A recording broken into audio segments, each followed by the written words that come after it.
주시고 새와 나무의 노래로 내 맘을 위로하여 주시네.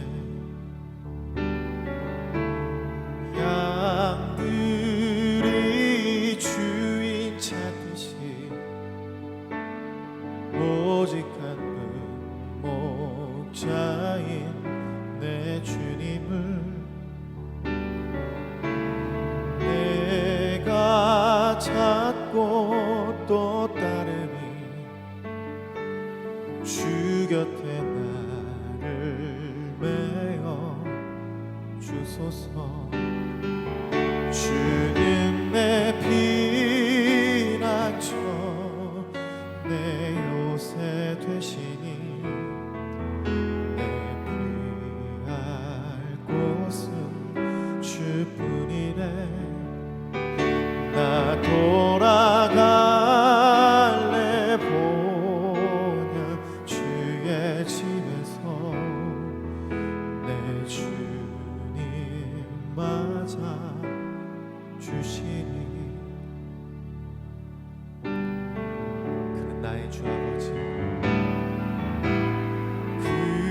그는 나의 주 아버지, 내 영혼을 풀밭에 누이시고 새와 나무의 노래로 내 맘을 위로하여 주시네.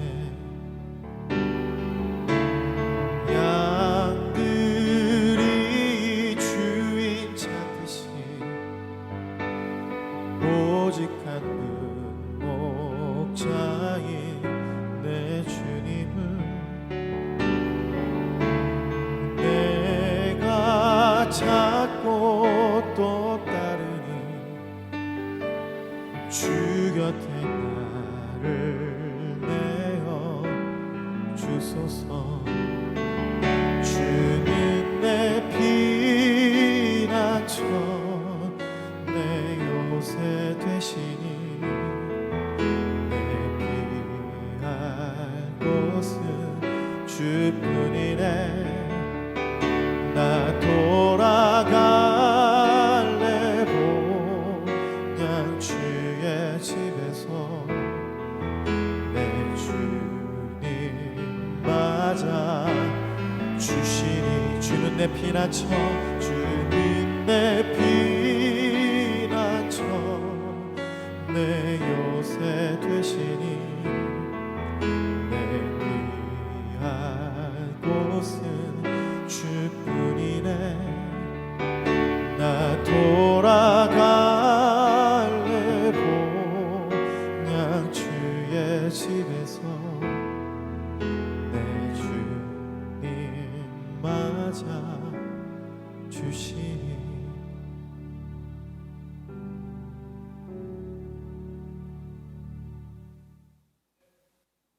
주님, 오늘도 우리에게 새날을 허락하심을 감사드립니다. 이 아침 우리에게 주시는 말씀으로 우리를 새롭게 하여 주시고 오늘 하루도 이 말씀을 붙들고 살아갈 때 주님께서 우리 삶 가운데 살아 역사하여 주시옵소서. 예수님의 이름으로 기도드립니다. 아멘. 오늘 묵상한 말씀은 누가복음 22장 14절에서 23절까지 말씀입니다. 제가 읽겠습니다.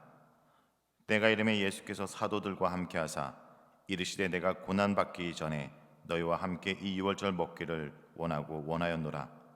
내가 너에게 이르노니 이 유월절이 하나님 나라에서 이루기까지 다시 먹지 아니하리라 하시고 이에 잔을 받으사 감사하기도 하시고 이르시되 이것을 갖다가 너희끼리 나누라. 내가 너희에게 이르노니 내가 이제부터 하나님 나라가 임할 때까지 포도나무에서 난 것을 다시 마시지 아니하리라 하시고 또 떡을 가져 감사하기도 하시고 떼어 그들에게 주시며 이르시되 이것을 너희를 위하여 주는 내 몸이라. 너희가 이를 행하여 나를 기념하라 하시고 저녁 먹은 후에 잔도 그와 같이 하여 이르시되 이 잔은 내 피로 세우는 새 언약이니 곧 너희를 위하여 붓는 것이라. 그러나 보라, 나를 파는 자의 손이 너희와 함께 상 위에 있도다.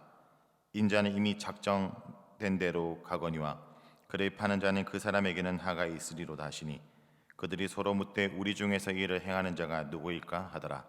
아멘. 기억하고 기회를 놓치지 말라는 제목으로 하나님 말씀을 나누겠습니다. 오늘 본문은 예수님께서 제자들과 마지막으로 식사를 나눈 것에 대한 말씀입니다. 이때 예수님 특별히 유월절을 준비하는 식사를 하시면서 그의 죽음이 어떤 의미인지 알려주십니다. 그리고 그 식사 가운데 앞으로 예수님을 배반할 자가 나온다는 것도 예고하십니다. 14절은 때가 이름에 라는 말로 시작하는데 이것은 이중적인 의미가 있습니다. 첫째는 제자들이 준비한 유월절 만찬을 위한 시간이 되었다라는 것이고, 둘째는 예수님께서 고난을 당하시는 때가 되었다는 것을 시사합니다. 그래서 22장 50절에서도 예수님께서 잡혀가실 때 이제는 너희 때요 어둠의 권세로다 라고 말씀하십니다. 이는 대제사장들과 장로들이 권세를 부리는 때로 이제 예수님은 고난과 십자가의 죽음을 때가 되었다는 것입니다. 그런데 예수님은 그러한 때를 앞두고 원하시는 것이 있었습니다. 그것은 바로 제자들과 식사하는 것이었습니다. 그래서 15절에 이렇게 얘기합니다. 이르시되 내가 고난받기 전에 너희와 함께 이 유월절 먹기를 원하였노라. 이렇게 예수님께서는 마지막 식사로 유월절 식사를 선택하시고 식사와 교제 자리를 마련한 것은 특별한 두 가지 이유가 있기 때문입니다. 첫 번째는 기억하도록 하기 위한 것이고, 둘째는 기회를 주시기 위한 것입니다. 예수님을 따르는 제자들에게는 예수님의 고난과 죽음의 의미를 기억하도록 하기 위한 것이고, 예수님을 배반하려고 하는 한 제자에게는 기회를 주시기 위한 것이었습니다. 먼저 기억하기 원하시는 부분을 살펴보겠습니다. 2월절 식사에서 예수님은 16절에 하나님 나라에서 이르기까지 다시 먹지 아니할 거라고 말씀하십니다.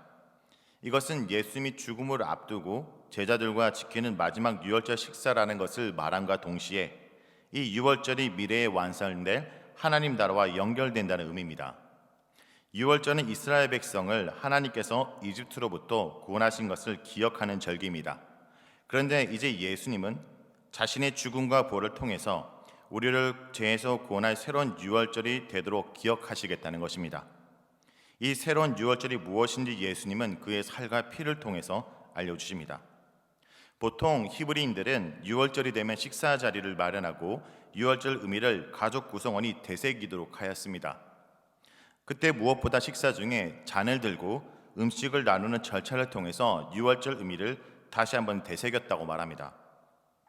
마태복음과 마가복음에서는 예수님께서 유월절 만찬에서 한 번 잔을 드는 것으로 말하는데, 우리가 읽은 누가복음에서는 2번 정도 잔을 드신 것으로 묘사합니다. 당시 문헌에 따르면 유대인들은 유월절 식사에서 4번 정도 잔을 들면서 유월절의 의미를 되새긴다라고 합니다. 첫 번째 잔을 들 때는 유월절 복에 대해서 말하고, 두 번째 잔을 들 때는 유월절의 밤의 의미와 무교병을 먹는 이유, 세 번째, 네 번째도 유월절과 관련된 말씀을 낭독하며 유월절의 의미를 되새겼다고 합니다.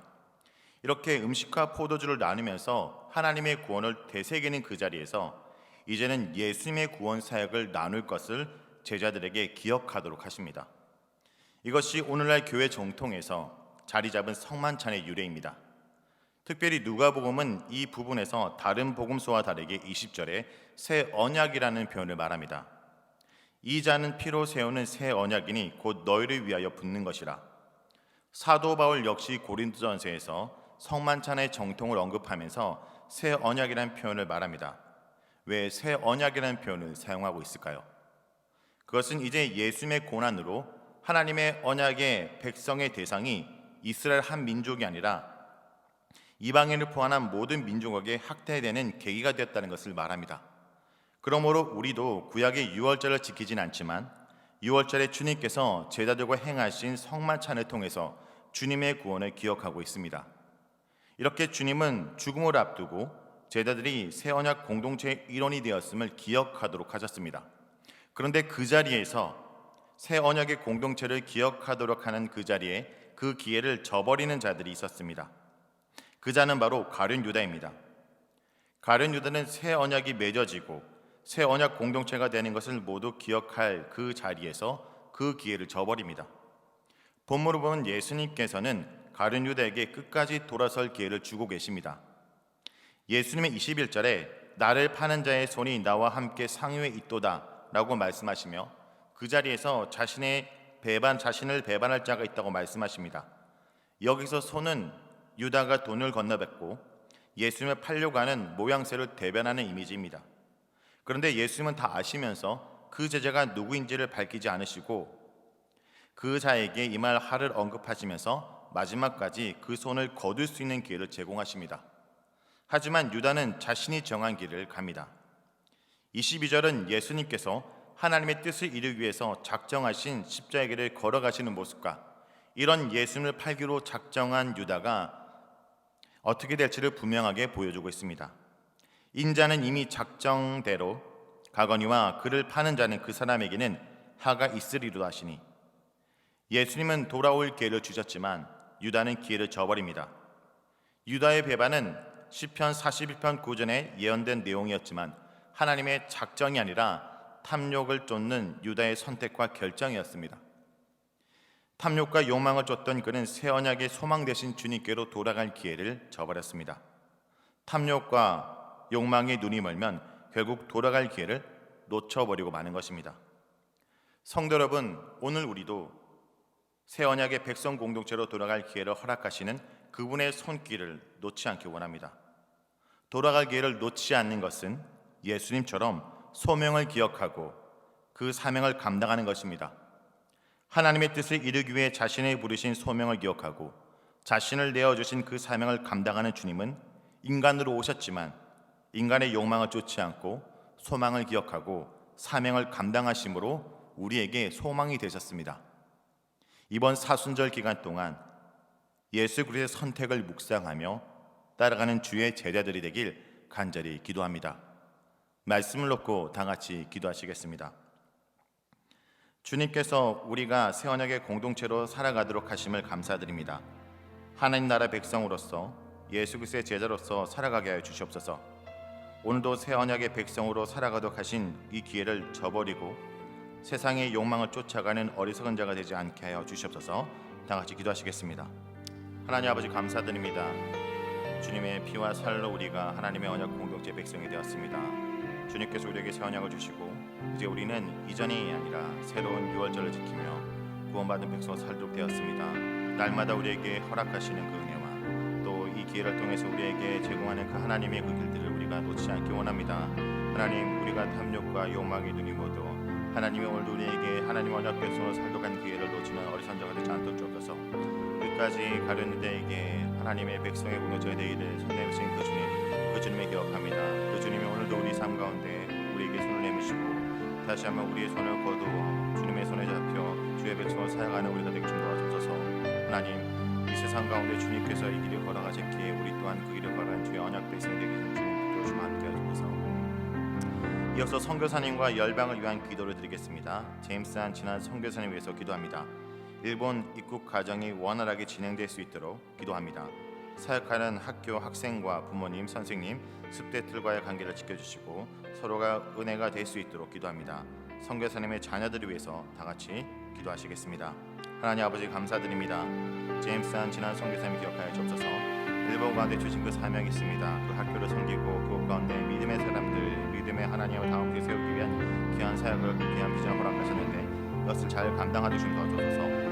무엇보다 그곳 가운데 들어가는 입국 과정 가운데 원활하게 진행될 수 있도록 준비하시고 주님의 그 손길로 그곳 가운데서 잘 정착하며 또 잘 그 살들을 펼쳐나갈 수 있도록 도와주시고 역사해 주시옵소서. 특별히 선교사님의 자녀들의 하나님의 삶을 붙들어 주십시고 그곳 가운데서 진행되는 학업과 진로와 또 직장에서의 그들의 삶 가운데 주님 역사하시고 보호주사 하나님 그곳뿐만 아니라 이곳에서도 그 선교사님의 자녀로서의 삶을 잘 감당하며 또 주님이 주신 그 사명들을 감당하는 주의 자녀들에게 좀 도와주시고 역사해 주소서. 이어서 오늘도 세미하는 소리로 말씀하시는 하나님의 음성에 귀를 기울이게 하시고 주의 말씀에 순종하는 삶을 살도록 기도하기 원합니다. 그리고 이어서 개인의 기도 제목 이어서 기도드리도록 하겠습니다. 다 같이 기도하시겠습니다. 하나님 아버지, 오늘도 우리에게 말씀하시고 우리 인도하신 그 주님을 기억합니다. 주님 우리에게 말씀하십시오. 또 우리에게 인도하신 그 음성에 정말 주님 그 길을 막고 살아가는 자가 아니라 그 길을 기울이며 경청하며 내 자신을 내려놓고 주의 길로 걸어간 주의 백성들을 좀 도와주시고 역사해 주소서.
주옵소서.